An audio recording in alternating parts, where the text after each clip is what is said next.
Stop. Before you do anything else today, I need you to look at this number. $1,700. That's how much money has been quietly, invisibly, legally taken from your household. Not by a thief, not by a hacker, but by a government policy that most people still don't fully understand. And here's what makes it even more insane. The same government that took $1,700 from you just handed $166 billion back to corporations. Not to families, not to workers, to corporations. And there's a 99% chance nobody told you this was happening. So today, for the next 80 minutes, I'm going to show you exactly what Trump's tariffs are doing to your money, whether you live in the United States, Canada, or Europe. I'm going to show you the numbers, the stories, the scandal, and most importantly, what you can actually do about it. Buckle in, because by the end of this video, you will never look at a price tag the same way again. The invisible tax. I want you to imagine Sarah. Sarah is a 34-year-old teacher in Ohio. She has 2 kids. Every Sunday, she goes to the grocery store with a $200 budget, the same budget she's had for 3 years. In 2023, that $200 bought her a full cart: meat, vegetables, snacks, cereal, juice, cleaning supplies. In 2026, that same $200 cart is now about 70% full. And Sarah is confused. She hasn't changed anything. Same store, same list, same budget. So what changed? Here's the answer most people never hear. A tariff is a tax on imported goods. When a product comes into the United States from another country, the government charges a fee. That fee gets added to the cost of the product. And that cost, it gets passed directly to you, the consumer. Trump's administration called tariffs a tax on foreign countries. But the Federal Reserve Bank of New York ran the numbers, and what they found was stunning. Nearly 90% of all tariff costs are paid by American businesses and consumers, not by China, not by Canada, not by Europe, by you, by Sarah, by me, by every single person watching this video right now. Here's a fact that will stop you mid-scroll. In 2022, the average US tariff rate on imported goods was 2.6%. Today, in 2026, that rate has jumped to over 13%. That's the highest tariff rate the United States has seen since World War II. We're talking about a trade barrier that hasn't existed for 80 years, suddenly dropped on the American economy in less than 12 months. And here's what nobody is connecting for you. The US government collected $187 billion more in tariff revenue in 2025 than in 2024, a 200% increase. Who paid that? You paid it. Your neighbor paid it. The small business owner on your street paid it. But wait, because the story gets much, much worse. Stay with me, because in about 50 minutes, I'm going to show you something about that money that will make your blood boil. I want you to think about what $1,700 means to a real family. $1,700 is 3 months of electricity bills. $1,700 is a semester of school supplies for 2 kids. $1,700 is a car payment for 4 months. $1,700 is the emergency fund that could have saved someone from credit card debt. That money didn't disappear into thin air. It was transferred, quietly, without anyone asking your permission, from your wallet to the federal government. And the worst part? Now, I want to ask you a question, and I genuinely want you to think about this. When was the last time you looked at a receipt and thought, wait, why did this cost more than I expected? Drop a comment right now and tell me, what's the one thing that shocked you with its price recently? Because that story you tell, that's not just frustration. That's the real data. That's what the tariff policy looks like at the ground level.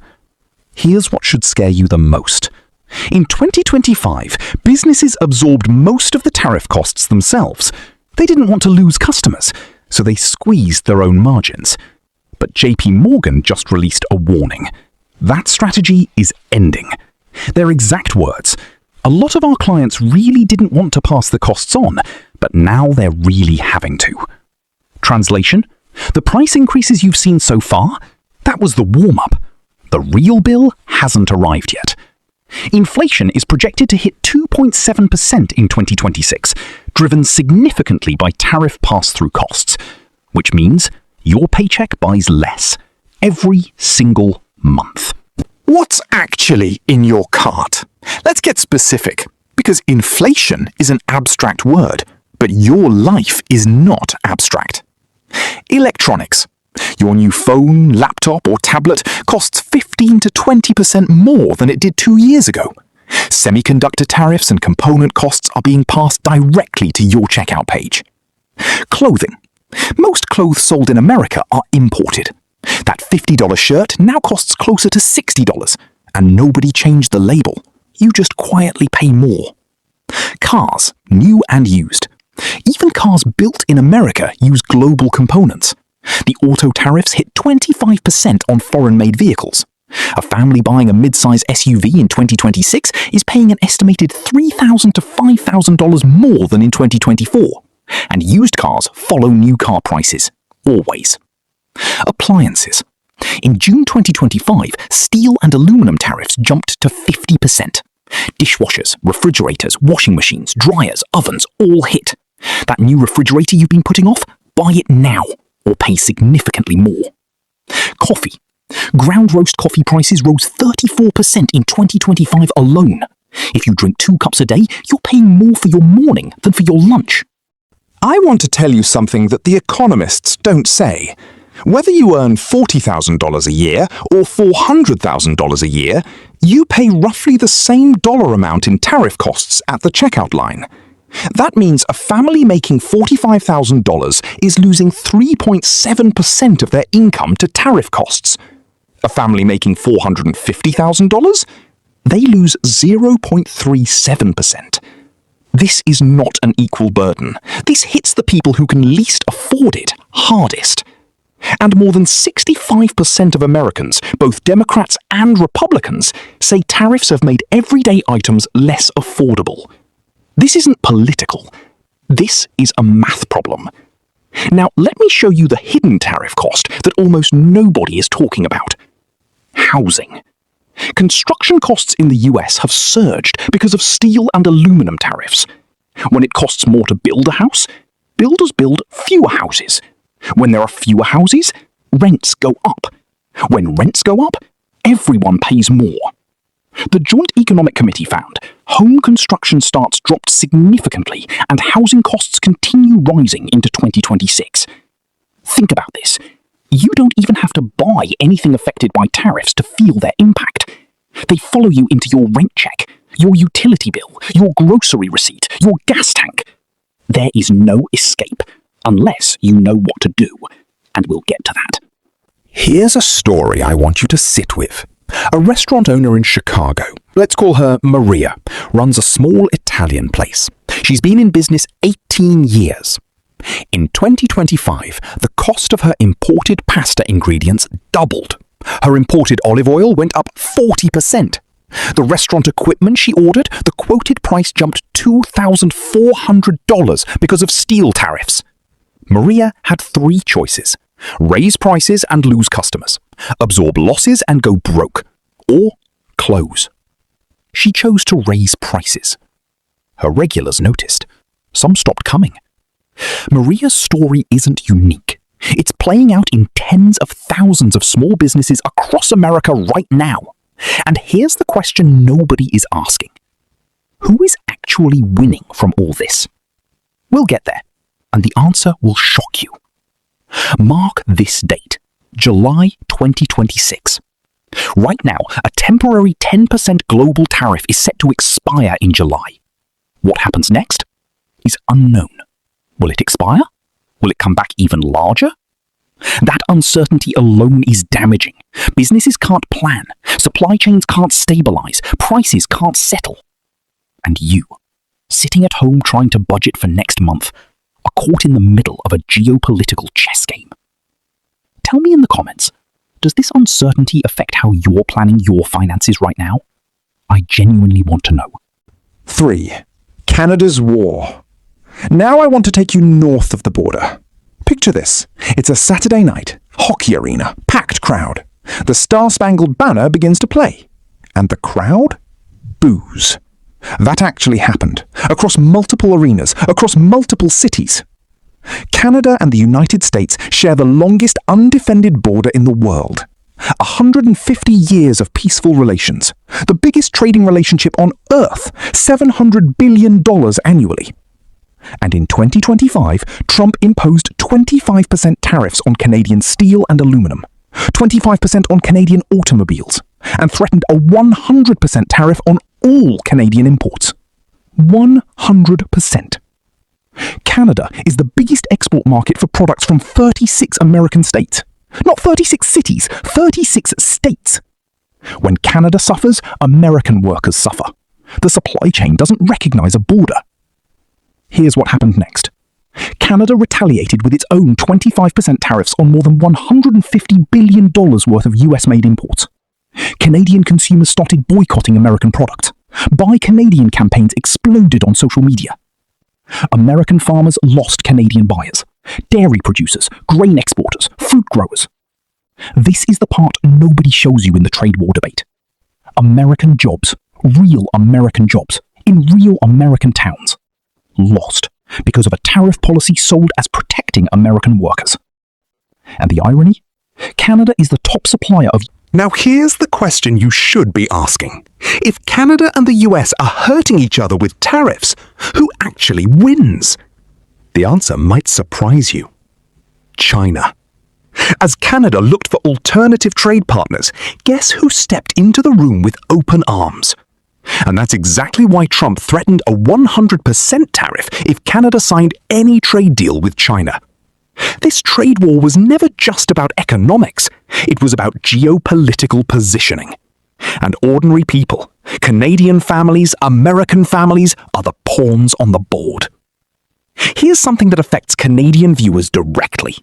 Canadian softwood lumber is used to build American homes, and Canadian lumber faces targeted US tariffs. Less lumber exported to the US means less revenue for Canadian lumber towns. But simultaneously, less affordable lumber in the US means more expensive American homes. So both sides lose. The Canadian forestry worker loses his market. The American family loses their chance at an affordable home. This is a lose-lose war dressed up as a victory speech. I want to hear from you directly. Drop a comment. What's one thing you've stopped buying or started buying differently because of the trade war?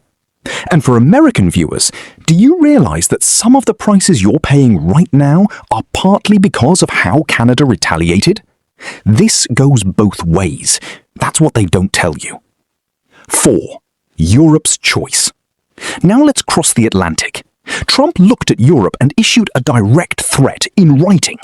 If the EU and Canada worked together to retaliate against US tariffs, he would impose tariffs far larger than currently planned. And the EU didn't blink. Europe retaliated. Germany's car manufacturer started planning supply chain shifts. French winemakers started losing American contracts. But here's what the headlines missed completely. Germany, the industrial heart of Europe, is feeling the strain. Volkswagen, BMW, Mercedes, they manufacture cars sold in the United States. 25% auto tariffs hit them directly. But here's the twist nobody talks about. Many European car companies also have factories in the United States, employing American workers. So tariffs designed to protect American manufacturing are threatening European-owned American factories. The workers in those factories? Americans. Losing their jobs because of tariffs supposed to create jobs. The complexity of a global economy doesn't care about a tweet. Here's what European viewers need to understand about their wallets. When the US raises tariffs on European goods, Europe retaliates. When Europe retaliates, the US threatens more. And in between this political tennis match, European consumers see changes. American tech products become more expensive in Europe. American agricultural goods face new EU duties. The transatlantic trade relationship, worth over $1.3 trillion annually, gets caught in slow-motion turbulence. Europe now faces a deeper choice. Stay close to the US, despite the tariff aggression, or deepen ties with China and the rest of the world. That choice, being made right now in Brussels, will shape what you pay for products for the next 20 years. Here's the bottom line for European viewers. You are not immune. Even if your country has no direct tariff conflict with the US, global supply chains are connected. When American demand for goods shifts, global prices shift. When Chinese factories lose American business, they redirect supply to Europe, sometimes flooding European markets, disrupting local producers. There is no such thing as a trade war that stays inside its borders. And that's exactly why the next segment of this video is the most important. 5. The scandal. $166 billion. Okay, I promised you this moment. Are you ready? In February 2026, the United States Supreme Court ruled that most of Trump's sweeping tariffs were unconstitutional, illegal. The court said the president didn't have the authority he claimed. Now here's where it gets infuriating. All that tariff money, $287 billion collected in 2025 alone, was paid by businesses, importers, companies. The Supreme Court ruling meant those companies could get their money back. So on April 20, 2026, US Customs and Border Protection opened a refund portal. $166 billion in potential refunds available now. But here's the question nobody is screaming about. Who qualifies for these refunds? Only the companies that filed the customs paperwork are eligible. The businesses, the importers, the corporations. Not the consumers. Not you. Not Sarah from Ohio. Not Maria the restaurant owner. Not a single ordinary person who paid higher prices every day for over a year. Think about what this means. You paid $1,700 more, distributed across 1,000 purchases. The Supreme Court said the tariffs were illegal. The money is being refunded. And you get zero. Corporations who pass those costs on to you get their money back. You don't. Let that sink in. I want you to pause this video for 10 seconds. Actually pause it and think about this question. If a government policy was ruled unconstitutional and money was collected under that illegal policy, and the people who ultimately paid that money were everyday consumers, shouldn't the refund go to everyday consumers? Comment your answer, yes or no, and why. Because this is a conversation that millions of people need to be having, and almost nobody is. There's a small business owner in Detroit, runs a hardware store, been there 22 years. When tariffs hit, his supplier costs jumped. He had to raise prices. He lost 3 long-time customers. He absorbed $14,000 in losses in 2025, trying to keep prices competitive. When he heard about the $166 billion refund portal, he checked. He doesn't qualify. The refund goes to the importer, the national distributor he buys from. Does that distributor pass the savings back to him? There's no requirement that they do. There's no mechanism forcing anyone to give you back what you lost. This is the part of the tariff story that should be front-page news, and it's not. Here's what makes this even more urgent. That temporary 10% global tariff expires in July 2026. Congress could vote to extend it, or it could return in a different form under a different legal authority. The administration is already exploring other statutes for tariff power, meaning this is not over. The refunds are going out to corporations. New tariffs may be coming for everyone else. And the cycle could start all over again. Unless you know how to protect yourself. 6. The fight back. Okay, enough of the anger. Let's talk about power. Because here's what I believe. Information is protection. The moment you understand what's happening, you stop being a passive victim and start being an active defender of your own financial life. 6 practical moves right now that work whether you're in the US, Canada, or Europe. Step 1. Audit your spending. Get an app. YNAB, Mint, or even just a spreadsheet. Categorize your spending for the last 90 days. Identify which categories have risen the most. Electronics, groceries, utilities. That's your tariff footprint. You cannot fight something you can't see. Step 2. Buy ahead strategically. For non-perishable items likely to get more expensive, buy ahead. Appliances, certain electronics, clothing staples. If you are planning to replace your washer or dryer in the next year, do it now, before the next round of tariffs lands. Step 3. Shift where you shop. Shop domestic where possible. Products made locally are less exposed to import tariff increases. This isn't nationalism, it's economics. Check labels. Ask questions. Supporting local producers protects your wallet and supports your community. Step 4. Inflation-proof your savings. Don't leave money sitting in a regular savings account earning 0.5% while inflation runs at 2.7%. Look at ibonds, government bonds that track inflation. TIPS, Treasury inflation-protected securities. High-yield savings accounts currently paying 4 to 5%. Commodities exposure in your investment portfolio. Money sitting still is money losing value. Move it.